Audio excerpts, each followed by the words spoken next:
Hello friends, આપણે YouTube channel game changing સાયકોલોજીમાં આપ સૌનું હાર્દિક સ્વાગત છે। આજના વિડીયોમાં પ્રોબેશન ઓફિસર, ચીફ ઓફિસર તેમજ અન્ય સરકારી પરીક્ષાઓ માટે મનોવિજ્ઞાન અગત્યનું છે, તો એની ચર્ચા કરીશું। એ ઉપરાંત પ્રોબેશન ઓફિસર માટે જે હાલમાં નવો અભ્યાસક્રમ જાહેર કરવામાં આવ્યો છે એ અંતર્ગત આજના વિડીયોમાં આપણે જે ચેપ્ટર છે વ્યક્તિત્વ, તો એને ધ્યાનમાં રાખીને વ્યક્તિત્વ વિકાસને અસર કરતા પરિબળોની વિસ્તૃત ચર્ચા કરીશું।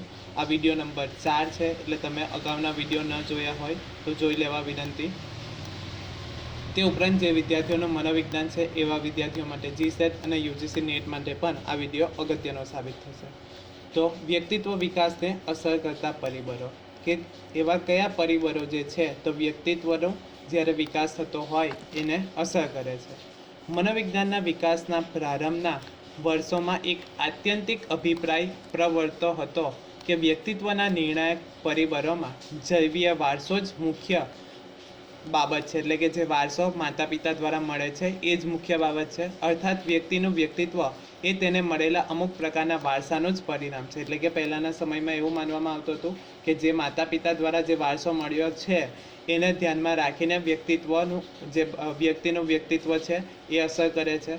આ વિચારસરણીના પ્રત્યાઘાત રૂપે પર્યાવરણનું મહત્ત્વ દર્શાવતી વિચારસરણીઓ અસ્તિત્વમાં આવી કે વારસો તો અસર કરે છે, પરંતુ જે વાતાવરણમાં બાળકનો વિકાસ થાય છે તો એ વાતાવરણ પણ વ્યક્તિત્વને અસર કરે છે।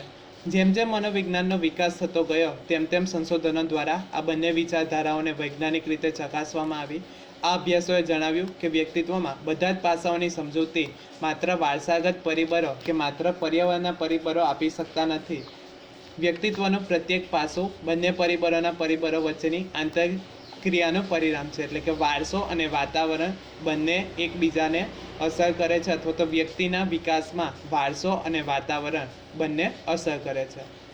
જૈવિક પરિબળો, શારીરિક પરિબળો, મનોવૈજ્ઞાનિક પરિબળ અને સામાજિક સાંસ્કૃતિક પરિબળો વ્યક્તિત્વ વિકાસને અસર કરે છે। તો આ યાદ રાખવાનું છે, વ્યક્તિત્વ વિકાસને અસર કરતા પરિબળો કયા કયા છે?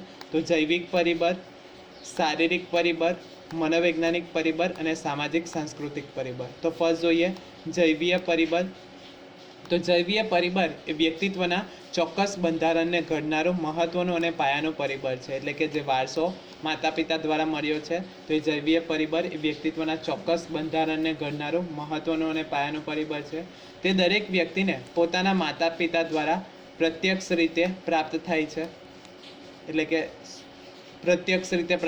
પરંતુ તેની એક સરંગ શ્રેણી હોય છે। આ વારસા શ્રેણીમાં પ્રત્યેક કક્ષા લક્ષ્યની સામાન્યતા અને ભિન્નતા નક્કી કરે છે। દરેક વ્યક્તિને તેના પ્રાણી વર્ગ, વંશ, કુટુંબ અને માતા પિતા તરફથી મળતા રંગસૂત્રના વિશિષ્ટ સંયોજન અનુસાર વિશિષ્ટ વારસો મળે છે, એટલે કે દરેક વ્યક્તિને જે વારસો મળે છે એ વારસો વિશિષ્ટ જોવા મળે છે। આમ વ્યક્તિની બાબતમાં જોવા મળતા વ્યક્તિગત તફાવતોના ઉદ્ભવસ્થાન તરીકે આનુવંશિક પરિબળની નિર્ણાયક અસર થાય છે, એટલે કે દરેક વ્યક્તિને અલગ અલગ વ્યક્તિત્વ જોવા મળે છે। શા માટે જોવા મળે છે? તો વારસો દરેક વ્યક્તિને જે મળે છે એ વારસો દરેક વ્યક્તિનો અલગ અલગ જોવા મળે છે, એટલા માટે વ્યક્તિને મળતા વારસાની વ્યક્તિત્વના નિર્ણાયક તરીકે કેવી અને કેટલી અસર થાય એ તપાસવા અનેક અભ્યાસો થયા છે। તે પૈકી ગોટેર્સમન અને સિલ્સના અભ્યાસો નોંધપાત્ર છે। તેઓએ 34 એકદર અને 34 દ્વિદર જોડિયા બાળકો તરીકે જન્મેલી વ્યક્તિના વ્યક્તિત્વનો અભ્યાસ કર્યો। આ બધી જોડિયા વ્યક્તિઓ લગભગ સમાન એવા પર્યાવરણમાં ઉછેર પામી હતી। તેઓના 16 સામાન્ય વ્યક્તિત્વ ઘટકોનું માપન કરવામાં આવ્યું। તેમાં માત્ર 2 જ ઘટકો પરના પ્રાપ્તાંકો દ્વિદર કરતાં એકદર જોડિયા વ્યક્તિઓના પ્રાપ્તાંકો વચ્ચેના સહસંબંધો ઊંચા જોવા મળેલા। જ્યારે તેઓના માનસિક સ્વાસ્થ્ય સંબંધિત ઘટકોનું માપન કરવામાં આવ્યું ત્યારે 10માંથી 5 ઘટકોમાં એકદર જોડિયા વ્યક્તિઓના પાસાઓ વચ્ચે દ્વિદર જોડિયા વ્યક્તિઓ કરતાં ઊંચા સહસંબંધો જોવા મળ્યા।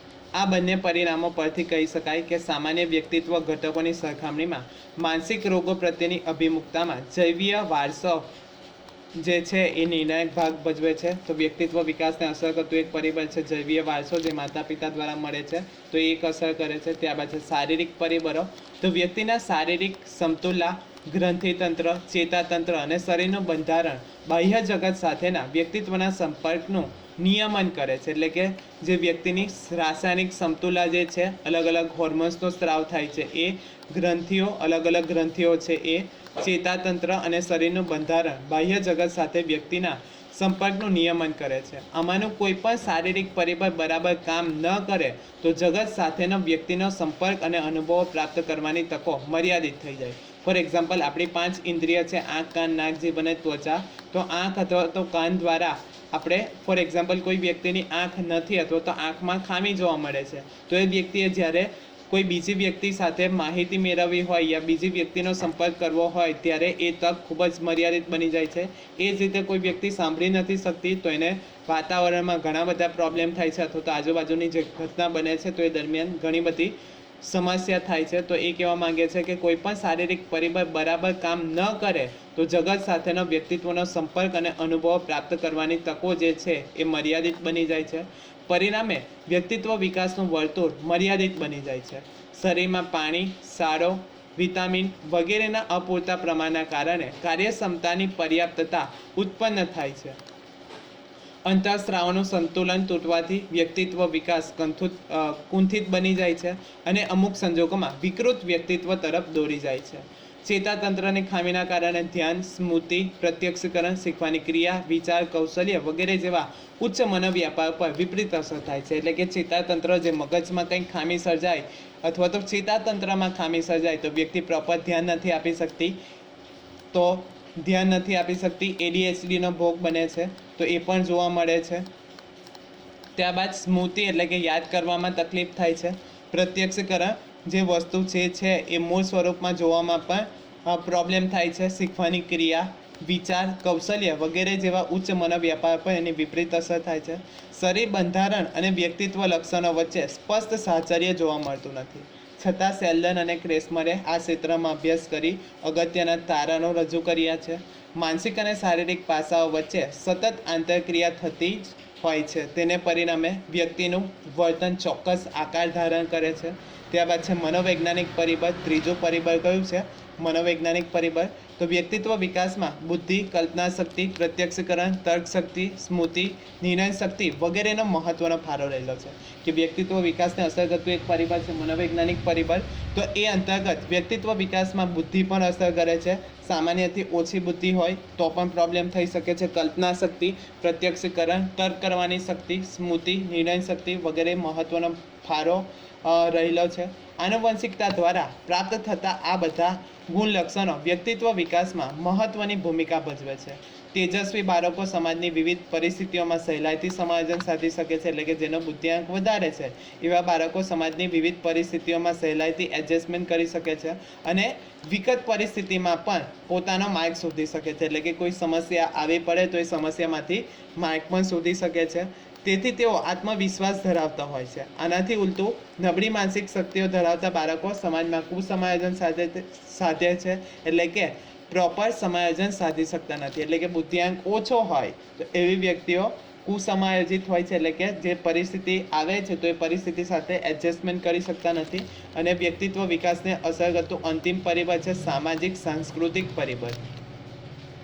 વ્યક્તિત્વ વિકાસમાં સામાજિક પરિબળો જેવા કે કુટુંબ, શાળા, સમાજ વગેરેનો ફાળો રહેલો છે. તો વ્યક્તિત્વના વિકાસમાં કુટુંબ, શાળા, સમાજ વગેરેનો ફાળો રહેલો છે. વ્યક્તિના વિકાસને અસર કરતું સૌપ્રથમ પરિબળ હોય તો એ છે કુટુંબ.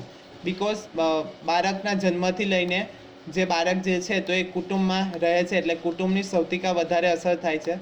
અને એમાં પણ માતા પિતા, ભાઈ બહેન હોય અથવા તો કોઈ કુટુંબીજનો હોય તો એની સીધી અસર બાળકો ઉપર થાય છે. શા માટે? તો બાળક અનુકરણ દ્વારા શીખે છે. તો શાળામાં એના મિત્ર અને શિક્ષકો દ્વારા, સમાજ વગેરેનો ફાળો રહેલો છે. તેમાં કુટુંબ વ્યક્તિત્વ વિકાસમાં વિશેષ પ્રદાન કરનાર પરિબળ છે. શા માટે? તો બાળકનો જન્મ જ કુટુંબમાં થાય છે. એના કારણે સૌથી વધારે અસર કરતું પરિબળ છે કુટુંબ છે. જો કૌટુંબિક પર્યાવરણ બાળકની જરૂરિયાતને યોગ્ય રીતે સંતોષનારું હોય તો બાળક જ્યારે તરુણ કે પુખ્ત બને છે ત્યારે તેનું વ્યક્તિત્વ સ્વસ્થ અને સંતુલિત બને છે. એટલે કે કુટુંબમાં જો ઉછેર પ્રોપર થયો હોય તો જ્યારે બાળક પુખ્ત બને છે ત્યારે એનું વ્યક્તિત્વ સ્વસ્થ અને સંતુલિત બને છે. કૌટુંબિક પર્યાવરણમાં ભાવાત્મક સંબંધો એ સૌથી અગત્યનું પાસું છે. જે કુટુંબમાં ભાવાત્મક સંબંધો અને બાળક પ્રત્યેના રસનો અભાવ હોય, માતા પિતા વચ્ચે સંઘર્ષ હોય, માતા પિતા અને બાળક વચ્ચે સાથીદાર તરીકેના સંબંધોનો અભાવ હોય, તેમજ મૃત્યુ કે છૂટાછેડાના કારણે કુટુંબ ખંડિત થયેલું હોય, તેવા કુટુંબમાં આવેગિક અસ્થિરતા ઊભી થાય છે. બિકોઝ બાળક જે છે તો એ ભાવાત્મક લાગણીઓનો પણ સંબંધ બાળકોમાં જોવા મળે છે. જો ભાવાત્મક લાગણીઓનો અભાવ જોવા મળે અથવા તો માતા પિતા વચ્ચે સંઘર્ષ થતું હોય તો બાળકનો જે વિકાસ થાય છે તો એ સ્વસ્થ રીતે થતો નથી. ઓછું શિક્ષણ મેળવેલા માતા પિતા વધુ ઉશ્કેરાટ અનુભવે છે અને આવેગિક નિયંત્રણ ઓછું ધરાવે છે. માતા પિતાની આવેગિક અસ્થિરતા બાળકોની આવેગિક અસ્થિરતાનું કારણ બને છે. સીધું છે કે બાળક અનુકરણ દ્વારા શીખે છે, તો એટલા માટે માતા પિતાની અસર બાળકો ઉપર થાય છે. તો વ્યક્તિત્વ વિકાસને અસર કરનારા 4 પરિબળો છે. સૌપ્રથમ છે જૈવિક પરિબળ, એટલે કે વારસો જે માતા પિતા દ્વારા મળેલ છે એ પણ અસર કરે છે. ત્યારબાદ છે શારીરિક પરિબળો, મનોવૈજ્ઞાનિક પરિબળ અને સામાજિક સાંસ્કૃતિક પરિબળોની અસર વ્યક્તિના વ્યક્તિત્વ ઉપર થાય છે. આ ઉપરાંત સમાજમાં પ્રચલિત સામાન્ય મૂલ્ય, એટલે કે સમાજમાં જે મૂલ્ય જે છે તો એ મૂલ્ય, સમાજનું વ્યાપક વાતાવરણ વગેરેની બાળકના વ્યક્તિત્વ વિકાસ ઉપર ઘેરી અસર થાય છે. સમાજનું વાતાવરણ જળ ન હોય પરંતુ મોકળાશ ભર્યું હોય, સમાજના સભ્યનું વ્યક્તિત્વ તરફનું વર્તન પ્રેરક અને પ્રોત્સાહક હોય તો સ્વસ્થ વિકાસ થાય છે. વ્યક્તિને યોગ્ય સામાજિક આંતરક્રિયાઓ માટે પૂરતી તક મળે, તેને સમાજ તરફથી સ્નેહ, સૌહાર્દ, સહાનુભૂતિ, સ્વીકૃતિ પ્રાપ્ત થાય અને પોતાના આત્મસાફલ્ય તથા સર્જનાત્મકતા માટે પૂરતી તક મળે તો તેના વ્યક્તિત્વનો વિકાસ ઘણો ઉત્તમ રીતે થાય છે. એટલે કે વ્યક્તિના જે વિકાસ થાય છે તો સમાજ પણ અસર કરે છે કે સમાજનું વાતાવરણ જડ ન હોય, એટલે કે પરિવર્તનશીલ હોય, મોકળાશ ભર્યું હોય તો સમાજના સભ્યનું વર્તન વ્યક્તિનું વર્તન પ્રેરક અને પ્રોત્સાહક હોય તો પ્રોપર વિકાસ થાય છે. વ્યક્તિને યોગ્ય સામાજિક આંતરક્રિયા માટેની પૂરતી તકો મળતી હોય કે પોતાના વિચારો મુક્ત રીતે આદાન પ્રદાન કરી શકે, તેને સમાજ તરફથી સ્નેહ, સૌહાર્દ પ્રાપ્ત થતા હોય તો વ્યક્તિત્વનો વિકાસ ત્યાં થાય છે. પરંતુ આનાથી વિપરીત પરિસ્થિતિ હોય તો ત્યાં વ્યક્તિત્વનો વિકાસ જે છે તો એ રૂંધાઈ જાય છે. આશા રાખું છું કે તમને આ વિડીયોમાં સમજ પડી ગઈ હશે, અને જો તમને વિડીયો પસંદ પડ્યો હોય તો વધુમાં વધુ લાઇક કરો, શેર કરો અને અમારી ચેનલને સબસ્ક્રાઈબ કરો. Thank you.